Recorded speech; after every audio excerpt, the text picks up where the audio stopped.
Well, the CDC says that teachers and first responders and other essential workers should be next in line for the coronavirus vaccine. Democratic Congresswoman Ayanna Pressley has a different idea. This is a bit of what she tweeted.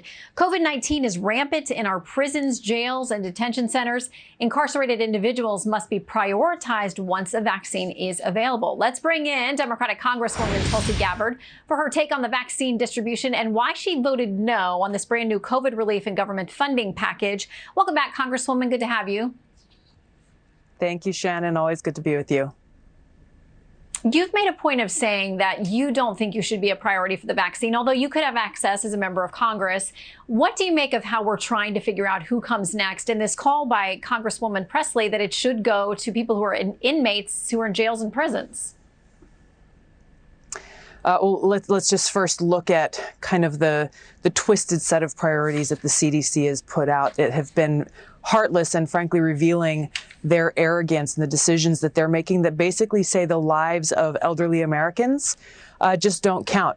So the guidance that the CDC is putting out is essentially putting essential workers ahead of the line of our most vulnerable seniors. And when we say essential workers, we're not talking about those high-risk healthcare workers, our police officers, or our firefighters.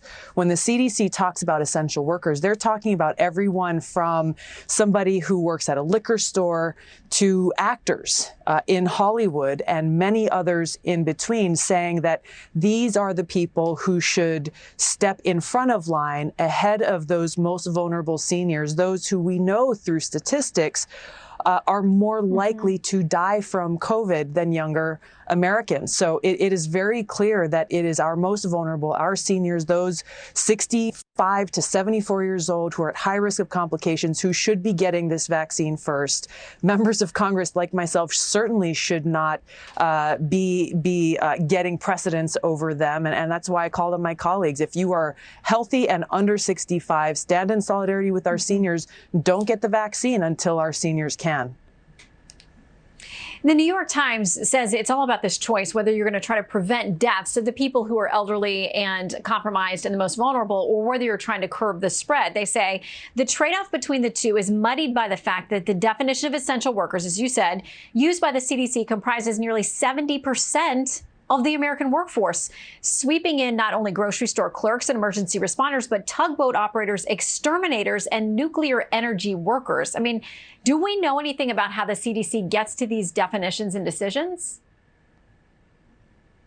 And I've looked through a number of their slides as they go through their own kind of analysis on how they're defining this. But really, the conclusion that I've come away with is when they talk about essential workers, it seems to be very arbitrary, without any rhyme or reason, who qualifies for this. It is a very vague definition that, frankly, it just doesn't make any sense to me. And it sends a dangerous message when they say that these so-called essential workers are more important and take a precedence to get the vaccine ahead of people like my aunt, who is over 65, who has a severe underlying health condition, who's essentially imprisoned in her own home because she knows that if she leaves, whether it's just to go to the doctor or dentist appointment, she could be putting her own life at risk if she gets COVID.